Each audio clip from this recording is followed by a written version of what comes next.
मुख्यमंत्री योगी आदित्यनाथ ने आज लखनऊ स्थित लोक भवन सभागार में आयोजित कार्यक्रम में उत्तर प्रदेश लोक सेवा आयोग, उत्तर प्रदेश अधीनस्थ सेवा चयन आयोग और विद्युत सेवा आयोग के माध्यम से राज्य सरकार की विभिन्न सेवाओं में कुल 1782 पदों पर चयनित अभ्यर्थियों को नियुक्ति पत्र वितरित किए। इस दौरान चयनित अभ्यर्थियों से मुख्यमंत्री ने कहा कि जिस तरह से आपके बिना सिफारिश के नियुक्ति से लेकर ज्वाइनिंग तक का सफर तय करना पड़ा है, राज्य सरकार की अपेक्षा है कि आप संवेदनशीलता, जिम्मेदारी और जवाबदेही के साथ अपने कर्तव्यों का निर्वहन करेंगे। सुनिए सीएम योगी ने और क्या कुछ कहा। मिशन रोजगार के अंतर्गत प्रदेश के 1800 नौजवानों को आज प्राप्त हो रहे नियुक्ति पत्र वितरण के आज के इस कार्यक्रम में प्रदेश सरकार में मेरे मंत्रिमंडल के वरिष्ठ सहयोगी, जल शक्ति मंत्री श्री स्वतंत्र देव सिंह जी, प्रदेश के ऊर्जा एवं नगर विकास मंत्री श्री ए.के. शर्मा जी,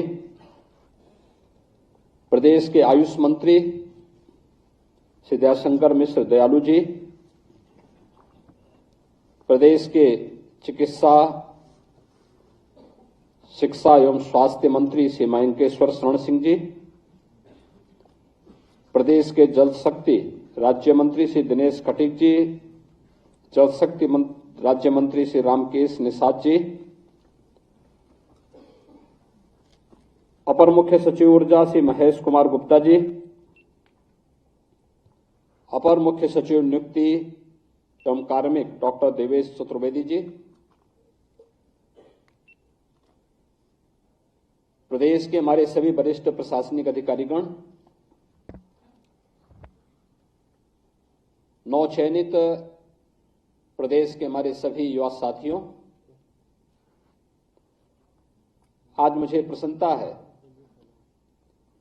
कि मिशन रोजगार के अंतर्गत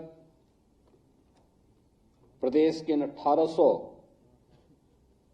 युवा प्रतिभाओं को प्रदेश के अलग अलग विभागों में सिंचाई एवं जल संसाधन विभाग में, आवास विकास परिषद में, आयुष विभाग में, चिकित्सा स्वास्थ्य विभाग में, सचिवालय प्रशासन विभाग में, प्रशासनिक सुधार विभाग में, उत्तर प्रदेश पावर कॉरपोरेशन में, गृह विभाग में उन्हें आज नियुक्ति पत्र वितरण का एक कार्यक्रम यहां पे संपन्न हो रहा है।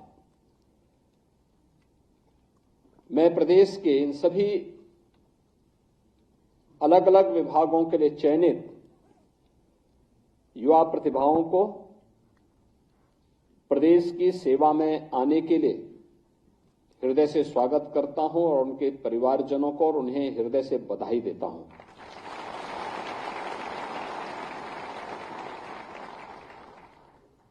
हम सब जानते हैं कि प्रधानमंत्री मोदी जी का जो विजन है वही हम सबका और डबल इंजन सरकार का मिशन भी है। स्वच्छता एवं पारदर्शी तरीके से हर नौजवान को उसका अधिकार प्राप्त हो सके, सरकार इसके लिए पूरी प्रतिबद्धता के साथ कार्य कर रही है और उसी का परिणाम है कि पिछले 7 वर्ष के अंदर 6 लाख से अधिक युवाओं को हम लोगों ने अब तक प्रदेश के शासकीय विभागों में नौकरियां प्रदान कर दी हैं। नियुक्ति की प्रक्रिया सभी आयोग और बोर्डों के माध्यम से निरंतर जारी है। एक तरफ सरकारी विभागों में पूरी शुचिता और पारदर्शिता पूर्ण तरीके से नियुक्ति की प्रक्रिया को संपन्न किया जा रहा है, वहीं प्रदेश के अंदर नौकरी और रोजगार की नई संभावनाओं के लिए भी डबल इंजन की भारतीय जनता पार्टी की सरकार ने जो प्रयास प्रारंभ किए थे, आज उसके सार्थक परिणाम हम सबके सामने देखने को मिल रहे हैं। प्रदेश में सुरक्षा और कानून व्यवस्था की बेहतर स्थिति का परिणाम कैसे होता है, यह आज हम सबके सामने है। जब हम लोग देखते हैं कि जिस प्रदेश में कोई निवेश नहीं करना चाहता था,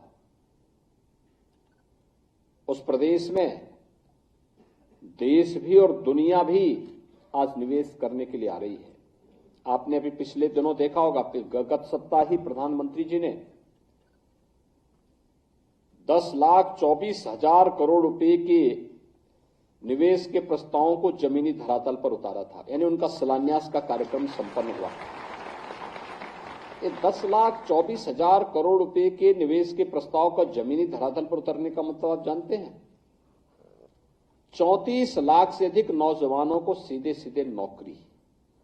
ये 34 लाख लोग पहले कहां जाते थे? देश के अंदर अलग अलग जगहों पर भटकते थे नौकरी के लिए। कोई महाराष्ट्र जाता था, कोई पंजाब जाता था, कोई बेंगलुरु जाता था, कोई गुजरात जाता था, कोई तमिलनाडु जाता था, कोई आंध्र प्रदेश जाता था। आज कहीं जाना नहीं है, बल्कि अपने ही राज्य में वह निवेश हो रहा है, अपने ही राज्य में उसको नौकरी मिलेगी। यह एक संभावना प्रदेश के अंदर तैयार कर दी गई। जब हम लोग ग्लोबल इन्वेस्टर समिट किए थे फरवरी 2023 में, तो हमें 40 लाख करोड़ रुपए के निवेश के प्रस्ताव प्राप्त हुए। पूरी दुनिया देख रही थी एक यूपी में क्या हो गया, इतना पैसा आ रहा है।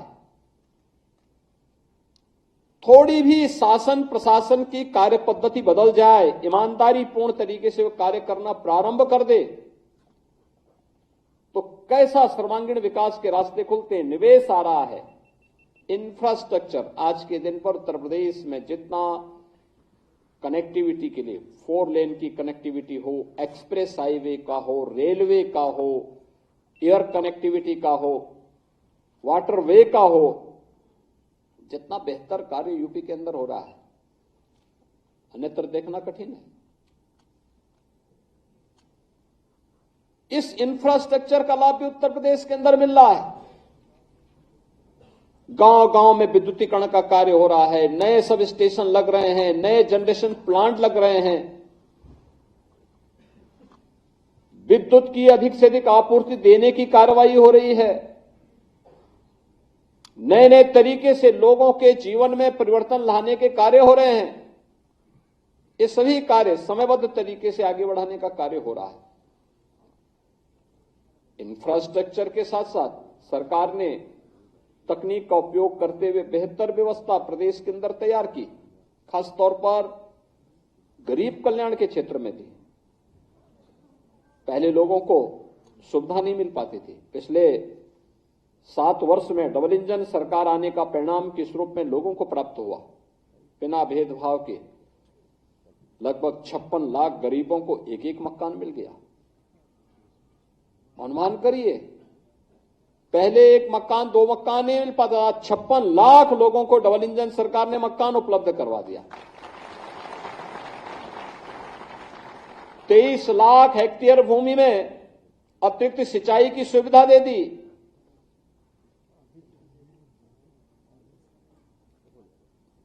एक 1,21,000 गांव, जहां पे आजादी के बाद क्या आजादी के पहले या आजादी के बाद कभी बिजली नहीं पहुंची थी, उन गांव में बिजली पहुंचा दी और 1,58,00,000 परिवारों को बिजली के फ्री के कनेक्शन भी उपलब्ध करवा दिए गए।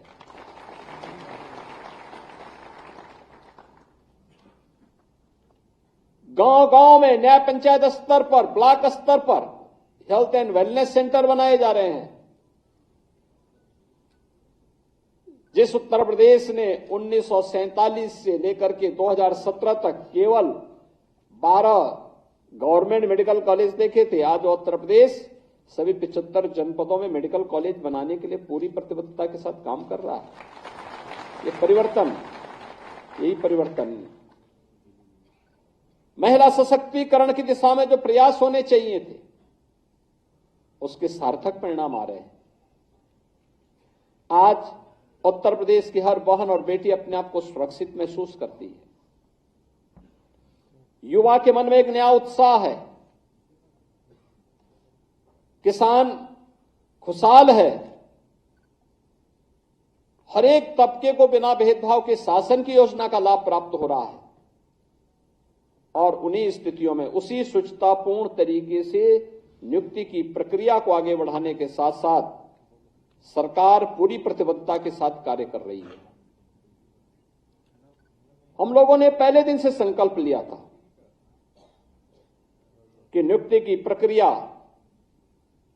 अगर ईमानदारी पूर्वक आगे नहीं बढ़ पा रही तो ये युवाओं के साथ खिलवाड़ है और अपनी प्रतिभा को पलायन करने के लिए मजबूर करता है। ये एक राष्ट्रीय पाप है अगर युवा के साथ अन्याय होता है तो। और जो भी पहले दिन से हम लोगों ने तय किया है कि युवाओं के जीवन और उनके भविष्य के साथ जो खिलवाड़ करेगा, हम लोग भी जीरो टॉलरेंस की नीति को अपना करके उन तत्वों से उतनी ही सख्ती और कठोरतम तरीके से निपटने का काम करेंगे जो हमारे युवाओं की भविष्य के साथ खिलवाड़ करने का दुस्साहस करेगा। और सरकार ने जो कार्रवाई प्रारंभ की है, प्रारंभ में भी की थी, अब फिर एक बार और कार्रवाई हम लोग करने जा रहे हैं ऐसे लोगों को खिलाफ। क्योंकि हम लोग तकनीक का उपयोग करते हैं तो हम लोगों के समान ही वे तत्व भी तकनीक का उपयोग करने लगते हैं। कभी कभी मैं सोचता हूं कि अगर वे लोग भी अगर सकारात्मक सोच रखते तो संभवतः गलत काम नहीं करते, अच्छी दिशा में आगे बढ़ते, खुशहाल का जीवन व्यतीत करते। लेकिन अब वे न घर के रहेंगे न घाट के रहेंगे, क्योंकि अब तो सरकार जब अपनी कार्रवाई कर रही है तो बहुत बड़ी कार्रवाई हम लोग ऐसे तत्वों के खिलाफ करेंगे जो युवाओं के भविष्य के साथ खिलवाड़ करेंगे। और कार्रवाई भी ऐसी होगी, क्योंकि हम लोग जब कार्रवाई करते हैं तो उसको एक ऐसा प्रस्तुत करते हैं वो नजीर बन जाए, नजीर बनवाएंगे, दोषियों को के सामने को उदाहरण प्रस्तुत करवाएंगे। आज मुझे प्रसन्नता है कि सचिवालय जो प्रशासनिक सुधार विभाग के निरीक्षक में 9 लोगों को, आयुष विभाग में आयुर्वेद के हमारे चिकित्सा अधिकारी के रूप में 360 चिकित्सकों को, सिंचाई एवं जल संसाधन विभाग में अवर अभियंता के 234 अभियंताओं को, आवास विकास परिषद में अवर अभियंता के 123 अभ्यर्थियों को, डेंटल चिकित्सक के रूप में 141 चिकित्सा और स्वास्थ्य विभाग में 42 अभियोजन सहायक अभियोजन अधिकारी और उत्तर प्रदेश पावर कारपोरेशन में टेक्नीशियन इलेक्ट्रिकल के रूप में 852 पदों पर चयन की जो प्रक्रिया संपन्न हुई है, उन्हें ये नियुक्ति पत्र आज यहां पे वितरित हो रहे हैं। यह आपके जीवन में एक उदाहरण है। आपने देखा होगा फॉर्म भरने से लेकर के परीक्षा की पूरी प्रणाली तक और नियुक्ति पत्र प्राप्त होने के उपरांत अब आपको नियुक्ति पत्र वितरण के साथ आप जब अपने तैनाती वाले स्थल पर जाएंगे, कहीं भी आपको सिफारिश की नौबत नहीं आई होगी। और सरकार की मंशा भी है कि कहीं भी कोई सिफारिश की आवश्यकता न पड़े, व्यक्ति कार्य करे, ईमानदारी पूर्वक अपनी जिम्मेदारियों का निर्वहन करे और फिर रिजल्ट पर फोकस करे। शासन की जो मंशा है वह प्रदेश और देश का विकास है।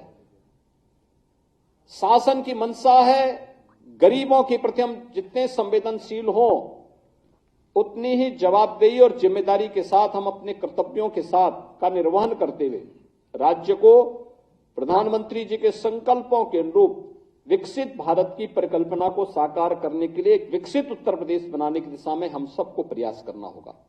और यही सरकार आपसे अपेक्षा रखती है कि जब बिना भेदभाव के नियुक्ति आपको प्राप्त हो रही है, बिना किसी सिफारिश के आपको इस सारी प्रक्रिया के साथ गुजरते हुए आज नियुक्ति पत्र प्राप्त हो रहा है, तो इसी लगन और ईमानदारी के साथ आप भी परिणाम देकर के राज्य के विकास में सहभागी बने।